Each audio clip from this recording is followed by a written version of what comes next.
তো আজকের এই প্রতিবাদ সভাটা কি নিয়ে? কেন্দ্রের 2024-25 বছরের যে আর্থিক বাজেট পেশ হয়েছে সংসদে, এই বাজেটের বিরুদ্ধে প্রতিবাদ মিছিল গোটা ভারতবর্ষে আমাদের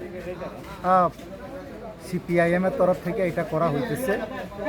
আমাদের রাজ্যেও গোটা রাজ্যে এই প্রতিবাদ কর্মসূচি করা হচ্ছে। আজকে এখানে এই প্রতিবাদ কর্মসূচি আমরা আমাদের পার্টির তরফ থেকে আমরা বলেছি এই বাজেট একটা দিশাহীন বাজেট।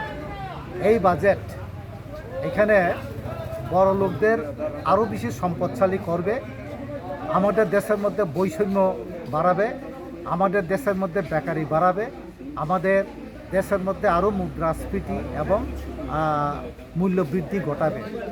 এই বাজেট শুধু বড় লোকদের জন্য, এই বাজেট কৃষক বিরোধী, এই বাজেট ছাত্র যুব বিরোধী, এই বাজেট শ্রমজীবী অংশের মানুষের বিরোধী। এই বাজেট কর্পোরেটদের তাদের সম্পদটাকে আরও বৃদ্ধি করার জন্য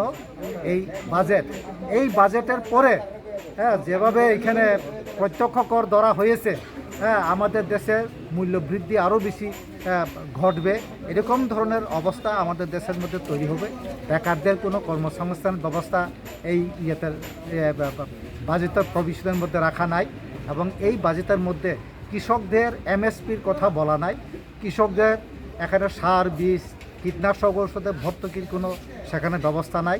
গ্রামে গঞ্জে রেগার কাজ আরও বেশি কমবে, রেগার বরাদ্দ কমিয়ে দেওয়া হয়েছে, শিক্ষার ক্ষেত্রে বরাদ্দ কমিয়ে দেওয়া হয়েছে।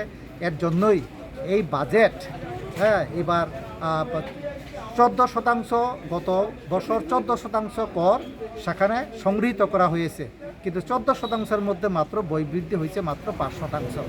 বাকিটা সব কর্পোরেটদের জন্য রাখা হয়েছে। কাজেই এই বাজেট শ্রমজীবী অংশের মানুষের বিরোধী, কৃষক বিরোধী, ছাত্র যুব অংশ, শ্রমজীবী অংশের মানুষের বিরোধী।